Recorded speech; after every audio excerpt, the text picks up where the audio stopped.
the bones beneath the earth, that's where this begins. The hills are not just hills, the mountains are not just rock. What we call geography is the remains of something that lived, moved, and died here. Giants existed. That isn't theory, that isn't mythology. It's recorded, global, and deliberately erased. They walked this planet before us, they ruled before us, and when they fell, they were not buried. They were turned into the landscape. This planet does not behave like random stone. Rock does not layer like muscle. Mountains do not curve like spines by accident. Hills do not form in anatomical symmetry unless they were anatomy. The evidence is everywhere once you stop pretending it's normal. Organic curves, joint-like ridges, bone density stone. Fossilized tissue mislabeled as natural formations. This isn't erosion, this is petrification. The flood was not just water. Water does not do this. This was a mineralizing event. Pressure, salt, sediment, frequency. Flesh didn't rot, it calcified. Bodies didn't decompose, they turned to stone. That's why we find entire civilizations half buried. That's why trees are fossilized mid-growth. That's why mud is everywhere in the historical record.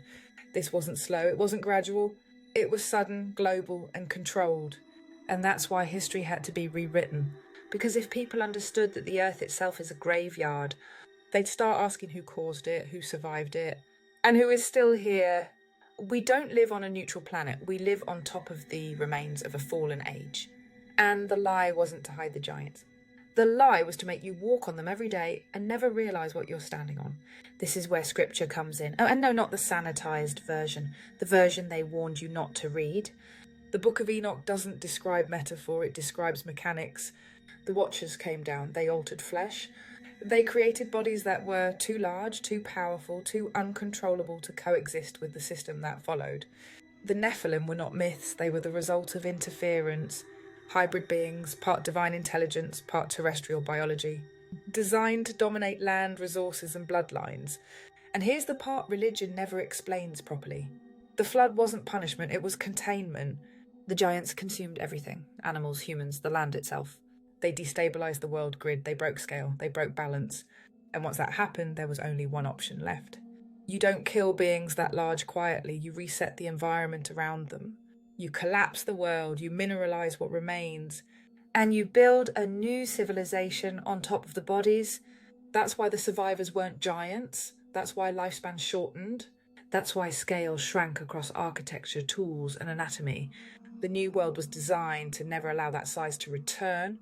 And that's also why bloodlines became everything. Because while bodies were destroyed, memory wasn't. Memory survived in blood, in marrow, in instinct. Some people were born remembering strength, others were born remembering fear, and some were born remembering both. That's where the dragons come in. Not creatures, not fairy tales, bloodline markers. Dragon bloodlines were the managed remnants of pre-flood power, scaled down, controlled but never erased. And that's why the elite track lineage, that's why blood types matter. That's why certain families never lose power, no matter how many times the world changes. This isn't ancient history, it's an ongoing system. We are not living after the giants, we are living inside the consequences of them. Look at where power sits in this world, not randomly, not organically. Capitals, cathedrals, fortresses, star forts, they're all built on the same places. High ground isn't chosen for defence alone, it's chosen for resonance. Because what they're building on top of isn't empty land. Those sites sit on dense mineralised mass, form a muscle, form a bone, form a spinal columns. Petrified giants act like batteries, they hold charge. They amplify frequency, they stabilise grids. That's why cathedrals are never just churches. They're machines, stone chosen for acoustic response, domes built to circulate sound, altars placed directly over high-density matter. You don't build that way for worship, you build that way for control. Star forts weren't defensive structures either, they were grid anchors. Their shape isn't aesthetic, it's harmonic. Angles to direct flow, points to lock energy, molts to insulate charge. And cities grew outward from those points, not inward, because the core was already occupied. Rivers weren't chosen by chance, they follow pressure lines, vein paths, energy routes through the land. That's why so many major cities sit where rivers curve unnaturally. You're looking at circulation. Once you understand this, maps stop making sense the old way. Continents look distorted, mountain chains look deliberate. Land masses resemble anatomy. Because the world wasn't shaped randomly, it was reshaped after something died. And the system that came after didn't erase the giants, it repurposed them. They built power on bones, religion on remains, authority on petrified flesh. That's why these locations never lose significance. Empires fall. Governments change, but the seats of power stay put because the power isn't political, it's geological. And once you see that, you realise this world is not run from the surface. It's run from what's buried. Once you understand that power is geological, everything else locks into place. Power isn't passed down randomly, it's inherited deliberately. Certain bloodlines were placed in charge of certain sites because their bodies could tolerate the resonance. Not everyone can live on these locations, not everyone can rule from them. Some people get sick, some lose their minds, some feel drained the longer they stay. Others thrive. Those families weren't chosen because they were noble, they were chosen because their blood was compatible. That's why royal lines repeat, that's why power keeps cycling through the same names. That's why revolutions change faces but never foundations, and bloodlines were never about status, they were about access.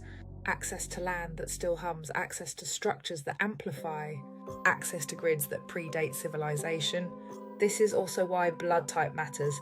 Some blood stabilizes frequency, some blood amplifies it, some blood remembers how to command it. That's where the dragon lines come in.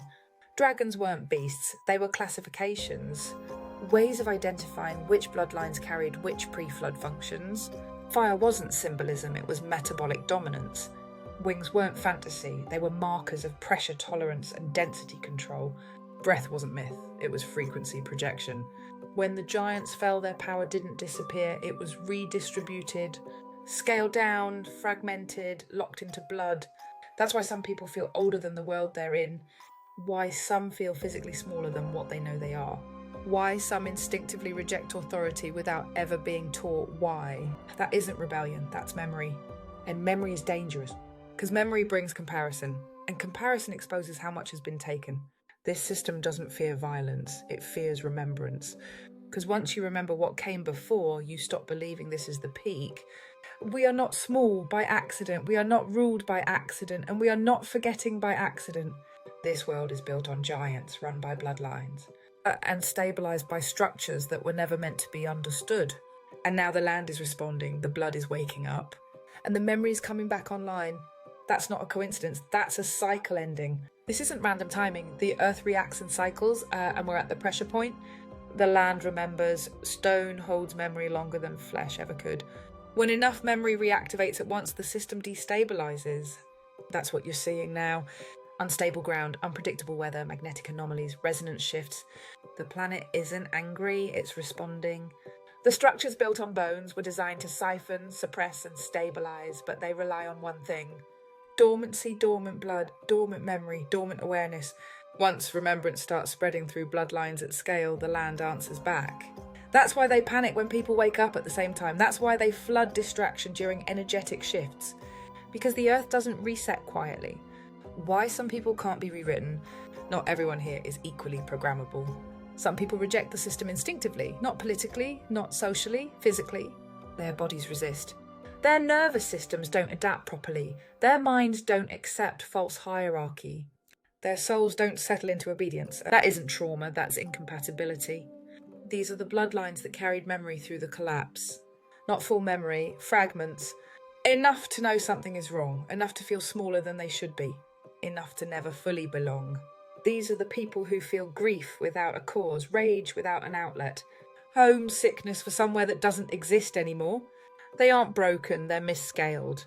The world was built to contain them, not support them. That's why rewriting fails.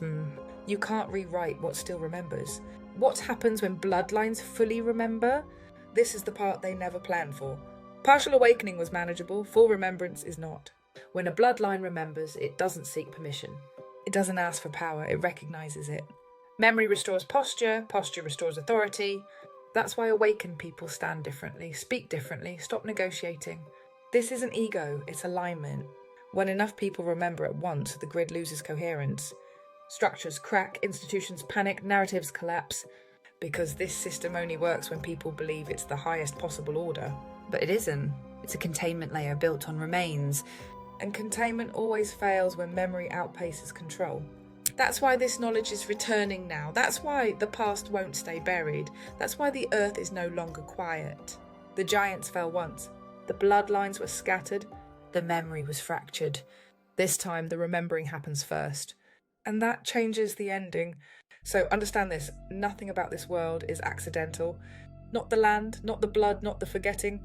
We are not standing at the end of history. We are standing at the edge of remembrance. The giants didn't disappear. They became the ground you walk on. Their power didn't vanish. It was absorbed, redirected, controlled. And their memory didn't die. It survived in blood. That's why some of you have always felt out of place here. Why this world feels too small. Why the rules feel wrong at a cellular level. You're not malfunctioning. You're remembering. This system only works while you believe it's permanent. While you believe this is all there's ever been. While you believe you are small. But you are standing on giants, descended from survivors, carrying fragments of something older, larger and unfinished, and once enough people remember that at the same time the land responds. The blood responds and the lie loses coherence. That's why this knowledge is dangerous, not because it's violent, but because it restores scale. And nothing collapses a false system faster than people realising they were never meant to kneel. The bones beneath the earth were never meant to stay silent, and neither were you.